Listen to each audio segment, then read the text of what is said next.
Good morning, this is Kris Shoemaker, also known as Yehudah ben Shomeyr, and you're listening to Coffee with Kris, the time of the day where we share a cup of coffee and share a bit of the Word of God. All right, we're on our third Sidra, our third Aliyah of this Torah portion of Emor, which means to speak. And yesterday we were in Leviticus chapter 21 discussing verses 16 through 23, and it was telling how the high priest, descendants of Aaron, had to be perfect and without blemish. If he wasn't, he was disqualified from being a priest and serving and dispatching sacrifices in the temple. Now, this wasn't a discriminatory act on God. It was actually a very loving, caring thing in regards to God's decision of this, because if a priest had some sort of deformity or some sort of handicap, he may not be able to dispatch the sacrificial victim effectively, therefore invalidating the sacrifice. He might become further harmed or injured in the process of the heavy lifting, etc., the things that go on during the performance of a sacrifice. So it was really to safeguard the person who had the deformity and or injury.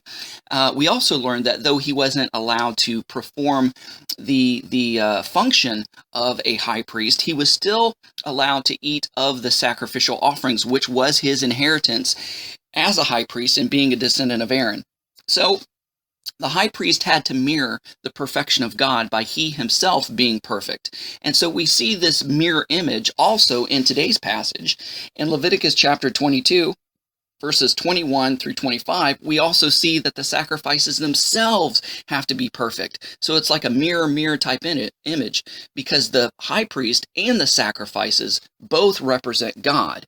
And so just as God is perfect, the high priest had to be perfect as well as the sacrifice. So it says in chapter 22, verses 21 through 25, regarding the sacrifices, whoever brings a sacrifice of fellowship offerings to Adonai to fulfill a vow or a freewill offering, either from the herd or the flock, it must be unblemished to be accepted. There must be no defect on it.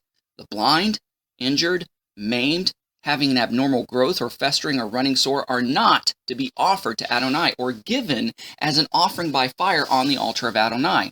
Now here's the exception to the rule. Verse 23, for a freewill offering you may present a bull or a lamb that has any deformity or lacking in its parts, but for a vow it is not to be accepted. Now, continuing on with the narrative in verse 24, whatever has its testicles bruised, crushed, broken, or cut, so you can't have, an emasculated animal sacrificed on the altar, you are not to offer it to Adonai, nor are you to do so in your own land. Moreover, you are not to offer you are not to offer the food of your God from the hand of an outsider from any of these animals, for their corruption is within them. They have a defect. They will not be accepted on your behalf. And we read, I believe it is in the book of Malachi, where Malachi is just really, through God, ripping the priesthood because they had stooped to the level of just, offering whatever animal they wanted, not their best, but their second hand and their second best. They were offering lame and blind animals, and God said, look, I told you before in Leviticus not to do this, but yet you're doing this. And yet, try offering something like that to your governor. Try offering something like that to your king, to one of your earthly rulers or leaders. You would give him your best, because if not, he would really rip you a new one. So if you're going to, give your governors your best, why aren't you giving me my best? You're robbing me. You're defrauding me. You are bringing disgrace and shame upon the priesthood and upon the sacrificial service and upon the temple. And so this passage is really telling us that whenever we offer our blood, sweat, and tears, our gifts and talents, and whenever we offer anything to the Lord, even of our tithes, it should be the creme de la creme, the cream of the crop. It should be the very best, because we even see in the Old Testament how when somebody didn't bring their best, aka Cain got jealous and killed Abel because Abel brought his best, and his best was accepted by God, but Cain wasn't accepted, and God said, if you did what was proper, you did what you were supposed to, wouldn't you be accepted too? So kind of Cain knew that he wasn't giving his very best. And so we are to give our best to God in everything that we say and everything that we do. This includes our tithes and our offerings. Now, I remember working at a children's home way back in the day. My wife and I, we were house parents, and people would often donate to the children's home, and they would donate clothes. but they wouldn't donate their best clothes. They would donate things that were homemade or that were out of date, things that children wouldn't be caught dead wearing in public.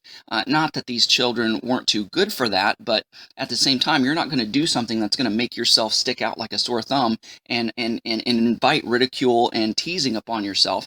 Not saying that these children had to wear the top name brands either, but you wanted them to be somewhat in fashion and in style, to kind of fit in, but people were, donating, grandma's crocheted sweaters and these, fashions from the 50s and the 60s and the 70s. And so this was just kind of unacceptable. We would donate those to a thrift store. And if they were just totally unwearable or unusable because they were just in such bad shape, we would just throw them away.